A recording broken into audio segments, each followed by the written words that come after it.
નમસ્કાર દર્શક મિત્રો.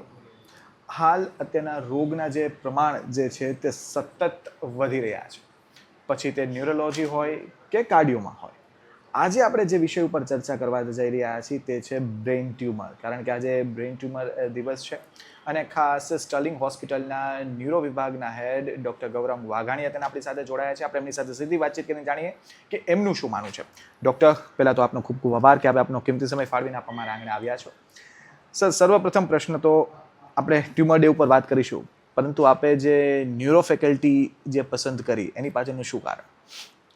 સૌપ્રથમ બધા આપણા દર્શક મિત્રોને નમસ્કાર કહેવા માગું છું. અને આજે વર્લ્ડ બ્રેઇન ટ્યુમર ડે છે, એટલે કે 8 જૂન. જી. તો આ વિશ્વમાં વર્લ્ડ બ્રેઇન ટ્યુમર વિશે જાગૃતતા ફેલાવવા માટે ઉજવીએ છીએ. જે ન્યુરોસર્જરીની વાત કરીએ તો ન્યુરોસર્જરી એક જટિલ બ્રાન્ચ છે અને બ્રેઇન જે છે શરીરનું સૌથી જટિલ અંગ છે. બિલકુલ. કે જેનું રિપ્લેસમેન્ટ પોસિબલ નથી. તો જ્યારે MBBSમાં હતા ત્યારે એ બધું જોઈને ત્યારે એ તરફ અમે એટલે દોડ્યા કે જે એ બીમારીની જે સારવાર છે એમાં કોઈ જે છે એરરને સ્થાન નથી. બિલકુલ. તો જે ચોકસાઈપૂર્વકની જે આપણે સારવાર જો દર્દીને આપીએ તો એનું જીવન સરસ બચી જાય છે. અને એ જ થિંકિંગ સાથે કે આ જે કોમ્પ્લેક્સ જે શરીરનું ભગવાને બનાવેલું અંગ છે, તો આની ટ્રીટમેન્ટ કરવામાં જે ચેલેન્જ છે એ ચેલેન્જ એક્સેપ્ટ કરવા માટે ન્યુરોસર્જરી મેં સિલેક્ટ કરેલું છે. સર, કહેવાય ને કે heart can be replaced but brain mind can't. શું કહેશો? હા, એટલે એ જ મેં તમને સમજાવ્યું કે એનું એ બ્રેઇન છે એ ઇન્ડિસ્પેન્સેબલ છે. એમ કિડનીનું તમે જોયું હશે ટ્રાન્સપ્લાન્ટ થાય છે, હાર્ટનું ટ્રાન્સપ્લાન્ટ થાય, પેનક્રિયાઝનું ટ્રાન્સપ્લાન્ટ થાય, લીવરનું, બધા ટ્રાન્સપ્લાન્ટ શરીરમાં પોસિબલ છે. પણ બ્રેઇન્સ જે છે એની ઈશ્વરે રચના એવી બનાવી છે કે એનું કનેક્શન છે એ તમે બહુ જોડી નથી શકતા ક્યાંય બીજા અંગો સાથે. એટલે એ એકવાર ડેમેજ થાય તો એ પછી એની કાર્યક્ષમતા જતી રહે છે. એટલા માટે જ આપણે બ્રેઇનને પ્રાધાન્ય એટલે કે પ્રાયોરિટી આપવી પડે. સાહેબ, અત્યારે લોકોને ટ્યુમર શબ્દ સાંભળે એટલે ફફડાટ મચી જાય, કે એમ કહેવાય ને કે અડધા મરી પણ ગયા હોય. ત્યારે બ્રેઇન ટ્યુમર એટલે સૌથી જટિલ પ્રક્રિયા, સૌથી જટિલ રોગ. શું માનો છો ને આના થવા પાછળના મુખ્ય કારણો શું હોઈ શકે આપ મતે? બ્રેઇન ટ્યુમર છે એ વિશ્વમાં દર લાખે 25 જણાને જોવા મળે છે. એટલે કે એનો ઇન્સિડન્સ 25/1 લાખ પોપ્યુલેશન છે. અને જે આ ટ્યુમર થવા પાછળના મુખ્ય કારણો છે એ શરીરમાં જનીનિક રચનામાં, બંધારણમાં ચેન્જ થવો, એટલે કે જીનેટિકલ ચેન્જ, આ પહેલું કારણ છે. બીજું કારણ છે રેડિયેશન, કોઈ કેમિકલ, સ્પેશિયલ પ્રકારના કેમિકલ છે, અથવા અમુક વાર જે તમાકુ, સિગરેટ છે આનો યુઝ કરવાથી કે શરીરમાં કોઈ પણ કેન્સરની ગાંઠ થાય અને એ ફેલાઈને મગજમાં આવે. તો આ મુખ્ય કારણો છે મગજમાં કોઈ પણ ગાંઠ થવાના. સાહેબ, ચેન્જીસ ઓફ લાઇફસ્ટાઇલ પણ કન્સિડર કરી શકાય ટ્યુમર માટે? સર, મોટા પાયે લાઇફસ્ટાઇલ ચેન્જીસથી બ્રેઇન ટ્યુમર થવાના ચાન્સીસ નથી હોતા. ઓકે. લાઇફસ્ટાઇલ ચેન્જીસથી સ્ટ્રોક અને હાર્ટ એટેક એટલે કે હૃદય રોગના હુમલાના ચાન્સીસ ખૂબ વધારે હોય છે. સર, જ્યાં બ્રેઇન ટ્યુમરની વાત કરીએ તો કયા લક્ષણ હોવા જોઈએ કે સામે આવતા હોય કે જે લોકો એને ઓળખી શકે અને ઓળખીને સીધું કન્સલ્ટેશન કરી શકે? તેવા કયા લક્ષણો? સૌથી કોમન એટલે કે સૌથી સામાન્ય લક્ષણ છે માથું દુખાવો, કે જે સતત માથાનો દુખાવો થવો, સવારના ભાગે વધારે હોય, સાથે જોડે ઉલટી, ઉબકા આવવા, આંખે અંધારા આવવા. તો આ સૌથી કોમન લક્ષણ છે. જો આ દુખાવો ઓછો ના થાય, સતત ચાલુ રહે અને સમયાંતરે વધતો જાય, કે જે દવાથી પણ સારો નથી થતો, તો આ દુખાવો એક છે આપણા માટે ડેન્જર ચીન છે. એ ઉપરાંત દેખાવામાં તકલીફ થવી, હાથ પગમાં નબળાઈ આવવી, ખેંચ આંચકી આવવી, કે બોલવામાં, મેમરીમાં, યાદશક્તિમાં ફેર આવવો અને બેલેન્સમાં ફેર આવવું. તો આ લક્ષણો મુખ્ય લક્ષણો છે કે જેના જે એવું દર્શાવે કે ઘણીવાર આ લક્ષણોથી આપણે બ્રેઇન ટ્યુમરનું નિદાન કરી શકીએ.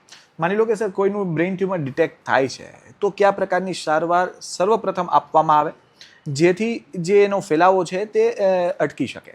આ બ્રેઇન ટ્યુમરના જે કે આપણે પહેલાં નિદાન એનું કરતા હોઈએ, એટલે કે CT સ્કેન અને MRI દ્વારા એમનું પહેલાં આપણે નિદાન કરીએ. એનું કયા સ્ટેજિંગ જેવું લાગે છે એનું જે MRIના ચિત્ર પ્રમાણે આપણે સ્પષ્ટ થાય, પછી એના અલગ અલગ લોકેશન અને અલગ અલગ પ્રકાર પ્રમાણે એની સારવાર નક્કી કરતા હોય. સામાન્ય રીતે મગજની ગાંઠના 2 પ્રકાર છે. એક સાદી ગાંઠ એટલે કે બિનાઇન ટ્યુમર, અને બીજું છે મેલિગ્નન્ટ ગાંઠ એટલે કે કેન્સર. તો જે બિનાઇન ટ્યુમર હોય છે આ સ્લો ગ્રોવિંગ એટલે સ્લોલી ધીમે ધીમે વધતા હોય છે. વર્ષોથી ઘણીવાર આપણને ખબર પણ નથી હોતી કે આપણા મગજમાં ગાંઠ છે.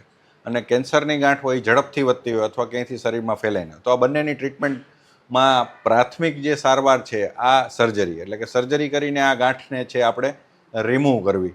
તો આ સૌથી પ્રાઇમરી ટ્રીટમેન્ટ છે. અમુક જે ગાંઠો છે એમાં સર્જરી સિવાય અથવા ડાયરેક્ટ રેડિયેશન થેરાપી અને કિમોથેરાપી આની પણ આપણે ટ્રીટમેન્ટ છે એ યુઝફુલ હોય છે, એટલે કે કરી શકીએ. સો is medication can be the way to cure tumour? મેં કીધું એમ કે અમુક પ્રકારની જે ગાંઠ છે, જેમ કે CNS લિમ્ફોમા છે, એ પ્રકારની ગાંઠો છે કે જેમાં પ્રાથમિક સારવાર જ કિમોથેરાપી અને રેડિયેશન એટલે કે શેક છે, તો એ મેડિસિનથી બી ક્યોર થઈ શકે. સાહેબ, લોકોમાં અત્યારના જે ગેરસમજ ઘણી ખરી ટ્યુમર લઈને હોય છે. ટ્યુમર એટલે એ લોકો એમ જ સમજે છે કે હવે પૂરું, હવે કાંઈ રસ્તો નથી કે શક્યતા નથી. ખરા અર્થમાં વાસ્તવિકતા શું છે?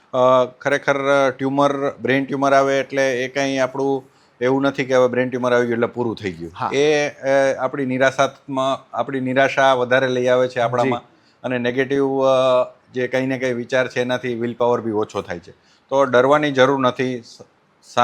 આપણો જે નિદાન છે એ સમયે કરીને એની જે સમયે આપણે સારવાર કરીએ તો 80 થી 90% દર્દીઓ છે આનું લાઈફ છે, એ જીવન છે એ બચી જતું હોય, અને લાંબા ગાળાની લાઈફ છે એ કેન્સર સિવાયના દર્દીઓમાં સારી જ હોય છે. સર, કહેવાય ને કે ભાઈ માની કે બીપી છે તો એક લેટ એજ ઉપર પહેલાં આવતું, હવે નાના બાળકોમાં પણ આવે છે.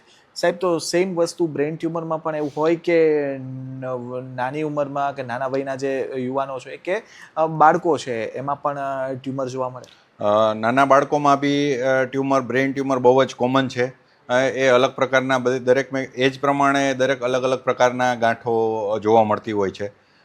નાના બાળકમાં 1 મહિનાથી લઈને 10-15 વર્ષ સુધીના બાળકો બી કોમન ટ્યુમર સાથે અમારી પાસે આવતા હોય છે, અને એમાં સાદી ગાંઠથી માંડીને એમાં પણ કેન્સરની ગાંઠ, અલગ અલગ ગાંઠો જોવા મળતી હોય છે. એટલે નાની કોઈ ઉંમર, મગજમાં ગાંઠ થવાની કોઈ સ્પેશિયલ ઉંમર નથી, પણ મોટી ઉંમર એટલે કે 60-70 વર્ષની ઉંમર થાય ત્યારે ગાંઠનું પ્રમાણ વધારે જોવા મળતું હોય છે બાળકોની સરખામણીમાં. સાહેબ, આપે કીધું કે 1 થી 11 વર્ષ કે 15 વર્ષના બાળકોમાં પણ ટ્યુમર જોવા મળે, તો સાહેબ એના સિમ્ટમ્સ અલગ હોય અને વયોવૃદ્ધ અવસ્થામાં જે ટ્યુમર આવતો હોય એના સિમ્ટમ્સ અલગ હોય કે શું કારણ? એમાં કોઝિસ શું? સિમ્ટમ્સ લગભગ બધા કોમન જ હોય છે. જેમ મેં કીધું એમ કે માથાનો દુખાવો થવો, ઉલટી થવી, હાથ પગમાં નબળાઈ આવવી.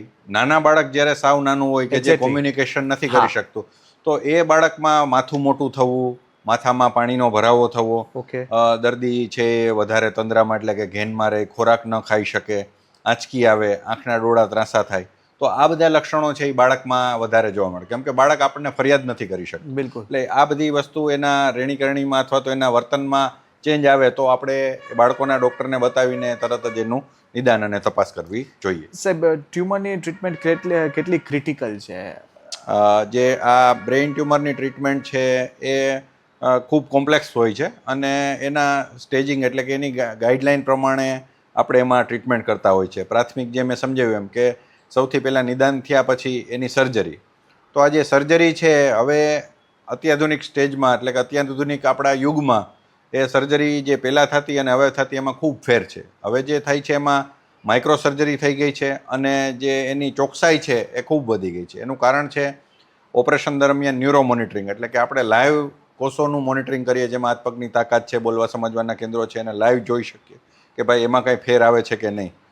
બીજું છે ઇન્ટ્રા ઓપરેટિવલી MRI અને CT સ્કેન. ઓપરેશન દરમિયાન જ MRI અને CT સ્કેન જે આવી ગયા છે મશીન, તો એ ઓપરેશન દરમિયાન જ અમે કરતા હોય કે જે આપણને ગાઈડ કરે કે કેટલી ગાંઠ બાકી છે, કયા એરિયામાં છે. અને ત્રીજું છે નેવિગેશન, એટલે કે ન્યુરો નેવિગેશન, એક પ્રકારનું આપણે ગાઈડન્સ, જેમ આપણે રોડ મેપ કહીએ કે ગૂગલ મેપ કહીએ કે ગૂગલ મેપ કયા રસ્તે જવું છે, તો એવું જ બ્રેઇનમાં ન્યુરો નેવિગેશન હોય કે કયા એરિયામાં તમે પ્રવેશી રહ્યા છો એનું રિયલ ટાઈમ તમને બતાવે. તો આ જે ટેકનોલોજી છે અત્યારે આશીર્વાદરૂપ છે, અને એ ટેકનોલોજીની મદદથી ન્યુરો સર્જરી ખૂબ સેફ થઈ ગઈ છે. સર, આપને 10 વર્ષથી પણ બહોળો અનુભવ ન્યુરો ફ્રેટર્નિટીમાં છે સાહેબ. આપે આપના કાર્યકાળ દરમિયાન એવા ઘણા ખરા કેસીસ પણ જોયા હશે, પરંતુ સાહેબ એવો કોઈ કેસ કે એટલી હદે કોમ્પ્લેક્સ હોય કે જેને એ ખરેખર આપના મનસ્મૃતિમાં રહી ગયો એવું કોઈ? સામાન્ય રીતે એક હમણાં જ એક કેસ થયેલો છે. નાનું બાળક હતું, એને ખૂબ લગભગ એમ કે 3 થી 4 વર્ષનું બાળક હતું, અને ખૂબ મોટું ટ્યુમર નાના મગજને આવરી લેતું. લગભગ 8 થી 10 કલાકની સર્જરી ચાલેલી, અને એ બાળક અત્યારે એકદમ સારી રીતે પોતે રમી શકે છે, સ્વતંત્ર છે. તો આ બાળક છે એકદમ જે કહેવાય ને કે આપણે પુઅર કોમ્યુનિટીમાંથી કે જે બહાદુર કહેવાય, બહાદુરનો જી, છોકરો જી, હતો, એટલે આ હતો અને એનું આટલી સારી સર્જરી થઈને એ બહુ સરસ થઈ ગયો છે. તો આવું જોઈને અમને પણ પોઝિટિવ એનર્જી મળે છે અને અમને બી બીજા દર્દીઓને જેટલું મદદરૂપ થઈ શકીએ એટલું અમારાથી અમે ટ્રાય કરીએ છીએ. સર બ્રેઇન ટ્યુમરમાં મોર્ટાલિટી રેટ કેટલો સર? એટલે મોર્ટાલિટી રેટ ટ્યુમરની સ્ટેજ પ્રમાણે, એના લોકેશન પ્રમાણે હોય, પણ સામાન્ય રીતે 5 થી 10% કેસમાં આ મોર્ટાલિટી રેટ પેરી ઓપરેટિવ એટલે કે ઓપરેશનની અરાઉન્ડ હોય છે. અને જે સાદી ગાંઠ એટલે કે બિનાઇન ટ્યુમર હોય છે તો આમાં 2 થી 5% વધારે નથી હોતો, એટલે એમાં વધારે આપણા માટે સેફ હોય છે. સર માની લો કે કોઈ વ્યક્તિને બ્રેઇન ટ્યુમર થયું, એને ઓપરેટ પણ કરવામાં આવ્યો, એ સારા પણ થઈ ગયા, સાજા પણ થઈ ગયા, પછી પાછો ચાન્સીસ ખરો બ્રેઇન ટ્યુમર થવાનો? જે મેં કીધું ને કે એના ગ્રેડ હોય, એમાં પહેલો ગ્રેડ, બીજો ગ્રેડ, ત્રીજો ગ્રેડ ને ચોથો ગ્રેડ. મગજના ગાંઠના 4 ગ્રેડ મુખ્ય હોય. તો ત્રીજો અને ચોથો કેન્સર તરફી ગાંઠ કહેવાય કે જે ફરી થવાના અથવા તો ઝડપી થવાના ચાન્સીસ ખૂબ વધારે હોય છે. કારણ કે એ જે ગ્રેડ છે એની વિકાસનો દર જણાવે છે કે જેટલું ઝડપથી વિકાસ થતો એટલું ફરીથી થાય.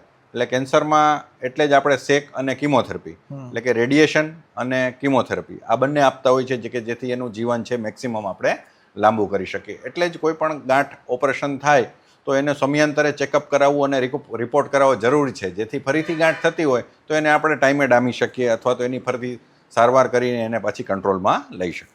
માની લો કોઈ પેશન્ટને કીમો આપવામાં આવ્યું હોય તો એના પછીના સાઈડ ઇફેક્ટ્સ શું? ભલે ક્યોર થઈ જાય પછીની સાઈડ ઇફેક્ટ્સ કેવી? એટલે આમાં કેવું છે, ઓવરઓલ જનરલ પોતાની બોડીનો વિલ પાવર અને તાસીર પ્રમાણે જો ઇમ્યુનિટી સારી હોય તો કિમોથેરાપીમાં મગજની બીમારી થી બહુ વાંધો આવતો નથી. કારણ કે એ નોર્મલ બીજા કેન્સરની કિમોથેરાપીમાં ને આ કિમોથેરાપીની દવા છે એ થોડી વધારે સેફ છે. બરાબર. એટલે બહુ સાઈડ ઇફેક્ટ વધારે નથી. ક્યારેક ઇન્ફેક્શન થવું, નાના મોટા વાળ ખરી જવા કે ચામડીના અમુક રોગો થવા કે આવું નાના મોટા પ્રશ્ન થતા હોય છે.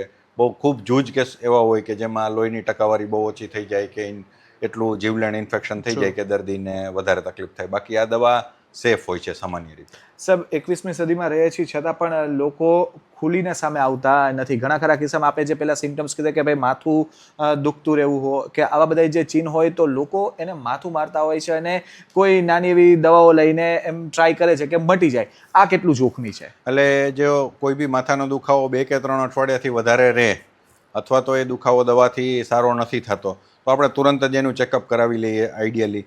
તો એનાથી શું થાય કે અર્લી સ્ટેજમાં નિદાન થવાથી આપણું જે જોખમ છે એ ખૂબ ઓછું કરી શકીએ છીએ. આપણી લાઈફ છે એ વધારે એનાથી આપણી સર્જરીની જે જટિલતા છે જેટલી સાઇઝ નાની હોય એટલી ઓછી થાય.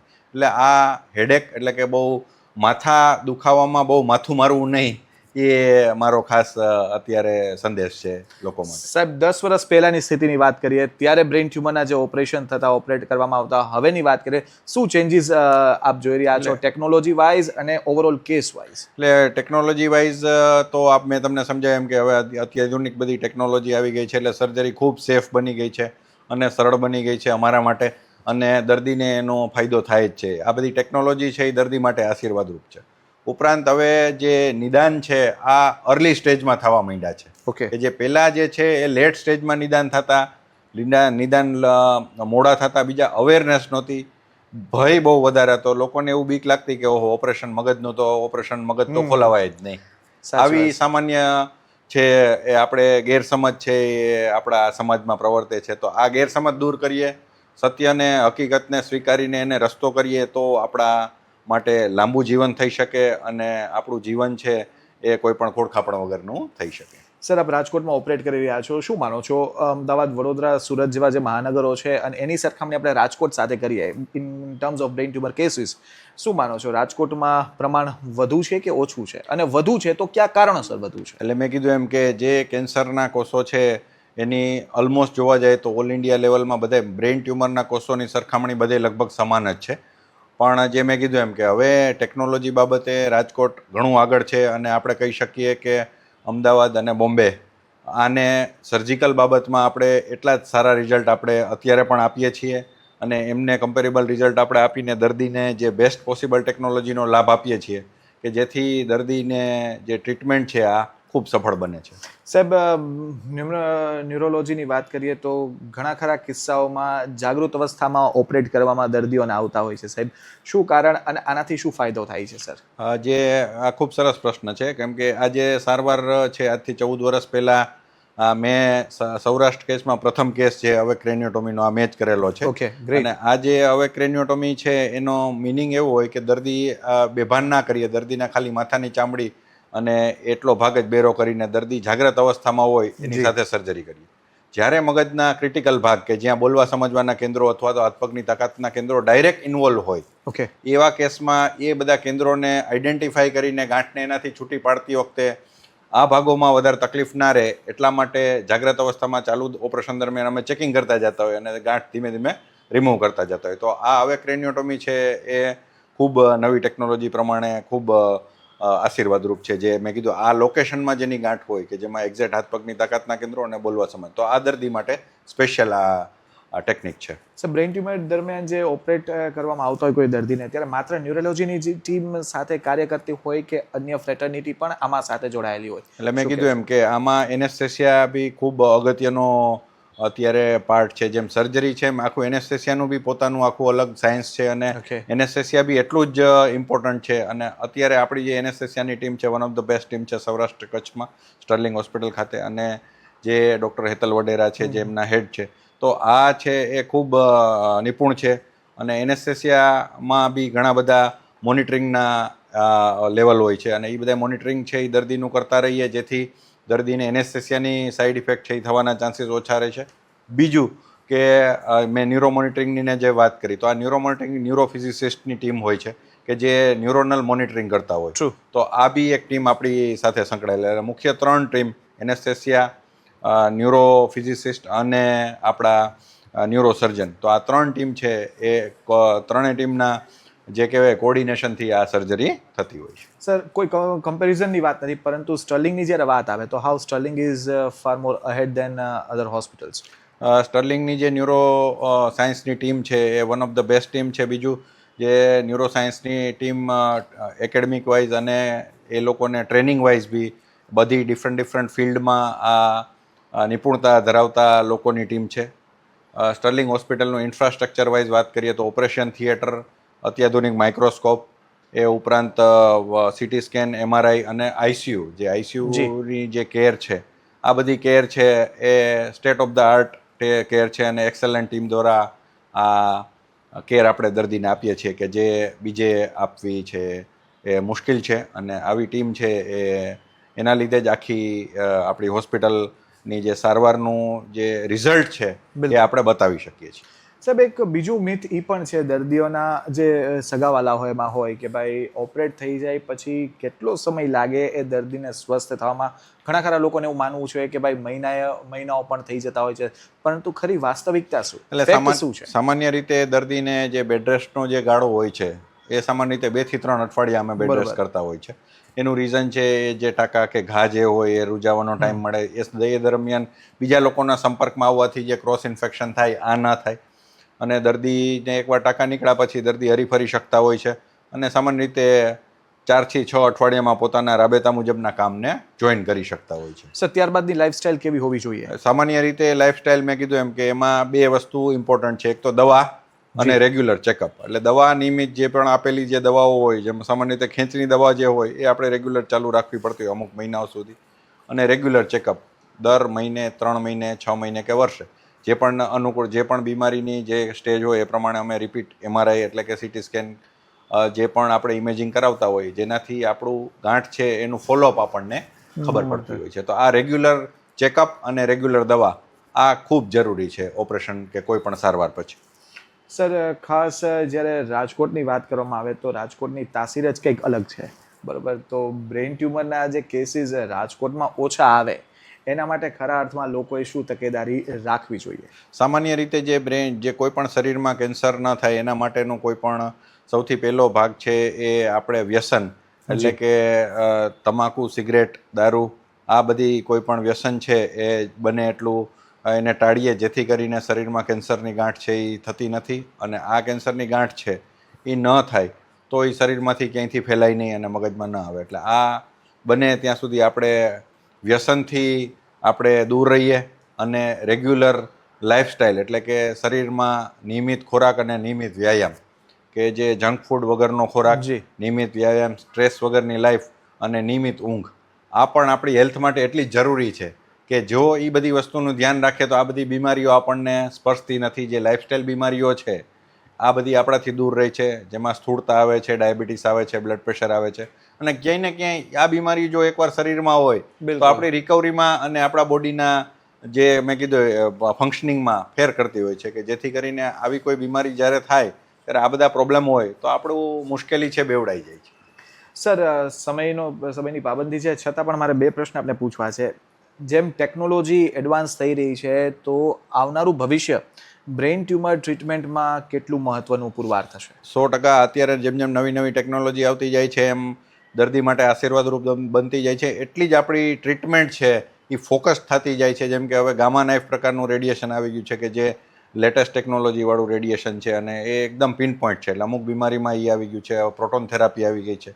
તો આ શેકના બી વિવિધ પ્રકારો, ઓપરેશનની નવી નવી ટેકનિક, એના નવા નવા ઇન્સ્ટ્રુમેન્ટ્સને જે આવે છે કે જે દર્દી માટે ખૂબ હેલ્પફુલ થવાના છે અને ફ્યુચર છે એમાં સુધારો જ થશે, દર્દીને ફાયદો જ થશે એવી જ આપણે આશા રાખીએ છીએ અને ખરેખર એવું થશે. સર, આર્ટિફિશિયલ ઇન્ટેલિજન્સનું કેટલું મહત્વ બની રહેશે આવનારા સમયમાં? આર્ટિફિશિયલ ઇન્ટેલિજન્સનું અત્યારે રોલ જે છે એ મેઇનલી ડાયગ્નોસ્ટિક પર્પઝ પ્રત્યે અત્યારે વધારે છે, કે જેમાં MRI CT સ્કેનનું જે રિપોર્ટિંગ છે બિલકુલ. આની ચોકસાઈ છે એ થોડી વધે છે. જેમાં મેન્યુઅલ એરર આવતી હોય, કે જે કોઈ બી રિપોર્ટિંગમાં એરર આવતી હોય તો આ AIને લીધે આ જે રિપોર્ટિંગ એરર છે આ ઘટવાના ચાન્સીસ છે. એટલે એનું રિપોર્ટિંગ સચોટ થાય, નિદાન સચોટ થાય એવો ફાયદો થાય એવું લાગે છે.